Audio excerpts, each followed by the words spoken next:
आज का जो वीजा है वो मेरी लाइफ का, इनकी लाइफ का, इनकी भी लाइफ का सबसे इम्पोर्टेंट क्या बोलते हैं, एक माइलस्टोन कहते हैं। ये वीजा यूके का है। This is a visitor visa after trying for 23 years. અમારો એક જો હોપ હતો, હોપ તૂટી ગયો, ટ્રસ્ટ હતો, જે ટ્રસ્ટ તૂટી ગયો, પણ લાસ્ટ એક ચાન્સ અમે રાહુલભાઈ જોડે ગોલ્ડન ફ્યુચર સાથે અમે લીધો અને અમે સક્સીડ થયા છીએ.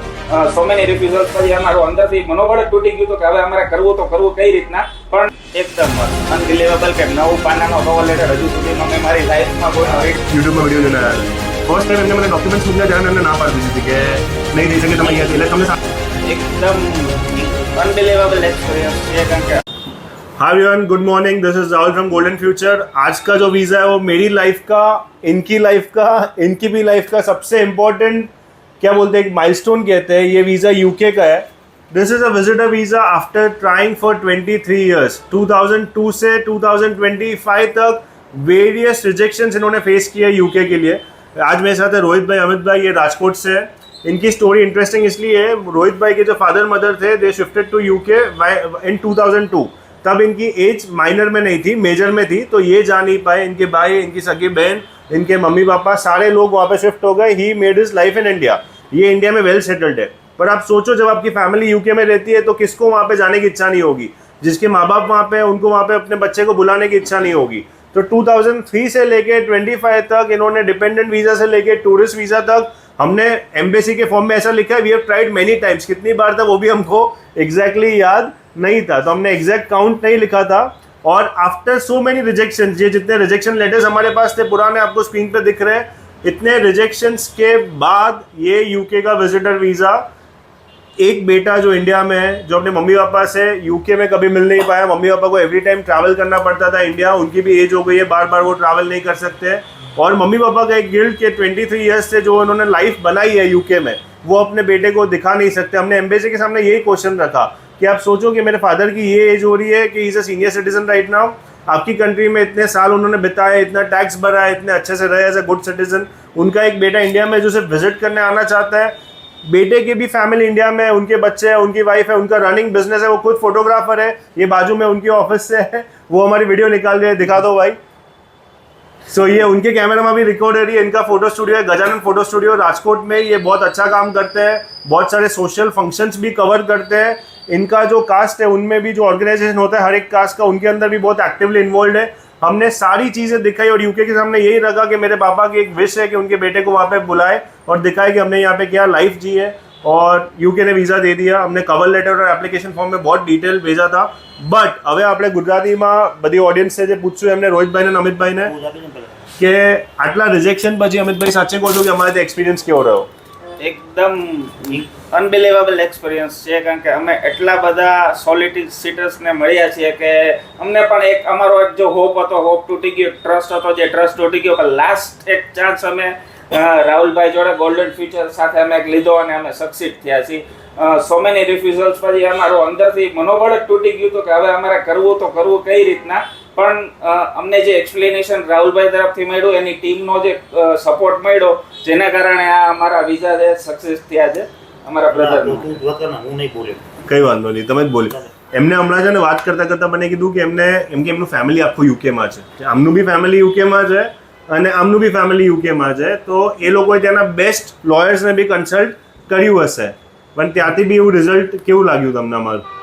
રિઝલ્ટ એકદમ અનબિલીવેબલ રિઝલ્ટ છે. અને હું ફી આની અંદર ડિસ્ક્લોઝ નહીં કરું કારણ કે આના કરતાં 4 ગણી ફી આપીને પણ અમને રિફ્યુઝલ્સ મળ્યું છે. અને હું બધા ફ્રેન્ડ્સને અથવા બ્રધર સિસ્ટર્સને મારું સજેશન અથવા મારા ફ્રેન્ડ સર્કલનું પણ સજેશન આપીશ કે એકવાર તમારે જો કોઈ કન્સર્ન હોય તો એકવાર રાહુલભાઈ અથવા ગોલ્ડન ફ્યુચરનો કોન્ટેક્ટ કરો. તમે 110% આની અંદર તમને રિઝલ્ટ મળશે. Thank you. રોહિતભાઈ પહેલા અમારી વિડીયોઝ જોઈને જ આવ્યા હતા અહીંયા? હા, હું તો યુટ્યુબમાં વિડીયો જોઈને આવ્યો હતો. યુટ્યુબમાં વિડીયો જોઈને આવ્યા હતા. ફર્સ્ટ ટાઈમ એમને મને ડોક્યુમેન્ટ્સ મોકલ્યા ત્યારે મેં એમને ના પાડી દીધી હતી કે નહીં થઈ શકે તમે અહીંયાથી. એટલે તમને સાચી સલાહ છે. મને બી એવું લાગ્યું કે નહીં થાય તો સીધી ના પાડી દીધી કે એવું નહીં કે તમે કરાવો કે થઈ જશે. પછી અમને એક વે મળ્યો જેનાથી અમે ફાઇલ પ્રેઝન્ટ કરી શકીએ સારા વેમાં, જેનાથી એમ્બેસી બી સમજે. અને પછી અમે લોકોએ રિસ્ક લીધું. એમની ફાઇલ કદાચ મારા ખ્યાલથી 7 દિવસમાં તૈયાર થઈ હતી. અહીંયા 7 કે 8 અહીંયા તમે રજીસ્ટર થયા એના 7 દિવસ. યસ, એ રજીસ્ટર થયા 7th માર્ચ અને 7th ઓફ એપ્રિલ નામના વિઝા મળી ગયા. એટલે સોચો કે 23 years of rejection, 7 days of hard work, અને એક વિઝાથી કેટલા લોકો ફેમિલીમાં રીયુનિયટ થયા હશે. એમને મને જ્યારે વિઝા આવ્યા ફોન કરીને એ જ કીધું કે પપ્પા મમ્મી બી રડી પડ્યા, કે ઘરવાળા બી બહુ ખુશ થઈ ગયા, કે પણ એ જ છે કે આ વિઝામાં હું બી વધારે નહીં કહી શકતો કે મને પોતે બહુ ખુશી થઈ. એમનો જ્યારે વિઝા આવ્યો મેં કીધું હું બી વેટ જ કરતો હતો, અને ત્યારે ગાડીમાં તો મેં કીધું બસ જેવું ઘરે આવે પાસપોર્ટ આવે એવું મને કહોજો. તમને કવર લેટર કેવો લાગ્યો તમારો?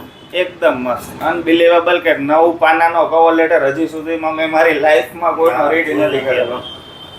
અને એપ્લિકેશન ફોર્મ ભરેલ, તમે આટલા એપ્લિકેશન ફોર્મ જોયા હશે યુકેના આટલા ટાઈમથી, અમે જે રીતનું એપ્લિકેશન ફોર્મ ભર્યું હતું એ કેવું લાગ્યું? એકદમ યુનિક વે છે અને એકદમ વર્ડ ટુ વર્ડ, અને જે અમારો મોટો હતો જે અમારે એમ્બેસીને ક્લિયર કરાવવું હતું એ એકદમ ક્લિયર થઈ ગયું. અને એટલું મસ્ત રાઇટિંગ, એનું ડ્રાફ્ટિંગ છે, એની ટીમનો સપોર્ટ છે. અમે લેટ નાઇટ સુધી એમની ઓફિસના વર્કરને અમે ટૂંકમાં હેરાન કર્યા છે, પણ અમને કોઈ જાતનો કોઈ એવો અનસેટિસ્ફાઈડ આન્સર પણ નથી મળ્યો. ઇવન રાહુલભાઈ પણ અમને ફૂલ સપોર્ટ આપ્યો અને અમને ફૂલ હેલ્પફુલ કરી છે. તમે જોઈ શકો છો કે મીઠાઈ સ્ટાફ માટે બી આવી છે, મારા માટે બી આવી છે. કેટલું ખુશ થયા હશે. અને તમે જે ફર્સ્ટ ટાઈમ અહીંયા કામ આપવા પહેલા એમને મળવા આવ્યા હતા મને, ત્યારે તમને કેવું અહીંયાથી પોઝિટિવ વાઇબ્સ લાગી હતી? ઓનેસ્ટલી અહીંયા મારી આ જ કેબિનમાં બેસીને આપણે ચર્ચા કરી હતી ત્યારે તમને કેવું લાગ્યું હતું? તમને એવું થોડું વિશ્વાસ આવ્યો કે આપી શકાય છે કામ અહીંયા? સડનલી એવો કોઈ આપણે જોઈએ કે ઇન્સ્ટાગ્રામ પરથી રીલ પરથી આપણે કોઈને અપ્રોચ કરીએ ને અપ્રોચ કર્યા પછી પહેલો એક ટ્રસ્ટ લેવો ને પછી એના ઉપર કામ કરવું, તો એ અમને મચ બેટર. બીજા અમે ઘણા બધાને કન્સલ્ટ કર્યા છે, જેમ બરોડા ગયા છીએ, બોમ્બે ગયા છીએ, અને બીજા સૌરાષ્ટ્રના ઘણા બધા અમે સોલિસિટરને મળ્યા છીએ, પણ હજી સુધીમાં અમને સેટિસ્ફેક્શન વાળું આટલું ડિટેલ લેવલ નોલેજ વાળો અમને કોઈ પાસેથી કોઈનો રિપ્લાય જ નથી મળ્યો. એટલે હું સજેસ્ટ કરું છું કે એકવાર તમારા કન્સલ્ટ કરવા જોઈએ. અને એમને મેં ડોક્યુમેન્ટ્સ માટે બી બહુ હેરાન કર્યા, કેટલા ડોક્યુમેન્ટો ભેગા કર્યા છે, કેટલા આખી ફાઇલ બનાવીને અહીંયા આવ્યા હતા. અને એમનું કામ બી ઓર્ગેનાઇઝેશન મને યાદ છે, આપણે ટિક કરીને પેપર પર કેટલું આવ્યું કેટલું નહીં અને પ્રોપર બધું લઈને આવ્યા હતા. પણ આ હિસ્ટ્રી છે, આ જે લોકો જોઈ રહ્યા છે ને કે this is called history. 23 years of wait, multiple rejections. 23 વર્ષ કોને વેઇટ કર્યું કહેવાય ને, જે વેઇટ કરે છે એને જ ખબર છે. સાચે કહું તો એ બધા લોકો સમજી શકતા નથી કે 2002 થી લઈને 2025 સુધી મા બાપને મળવા માટેનું જે વેઇટ છે, જે કન્ટ્રીમાં ગયા છે અને પછી વિઝા આવો, એટલે this is very emotional, very heart touching. અને અમારા માટે તો ચલો બિઝનેસ છે એવરી ટાઈમ, પણ આ વિઝા આવ્યો મને અંદરથી બી બહુ સાચે બહુ દિલથી બહુ આનંદ થયો કે બીજા બધા નોર્મલ સ્પોન્સર ભાઈબંધને મળવા જવું છે, ભાઈ ત્યાં રહે છે ને મળવા જવું છે, અલગ વસ્તુ છે. આ તો જેના મા બાપ રહેતા હોય ને એ બી આટલા વર્ષોથી રહેતા હોય અને એમને મળવા જવું હોય એ બહુ મોટી વાત છે. એટલે આઈ એમ ઓલ્સો વેરી હેપી અને ઓલ ધ બેસ્ટ રોહિતભાઈ. અને ફ્યુચરમાં ટચમાં રહીશું. એ ટેગ બી એમને કરીએ છીએ, ગજાનન ફોટો સ્ટુડિયો નામનું એમનું પેજ છે, એમનું પર્સનલ અકાઉન્ટ હશે તો એ બી ટેગ થશે. કંપનીનું પેજ તો મને ખબર છે. અને તમારે કોઈને બી જે લોકો વિડીયોઝ જોઈ રહ્યા છે, કોઈ બી અમારી સર્વિસ માટેનો ડાઉટ હોય જે એમને વિડીયોમાં કીધું છે, તમે એમને પૂછી શકો છો. બિંદાસ મેસેજ DM કરજો એમને અને એ તમને કહી દેશે. Thank you so much. Thank you very much.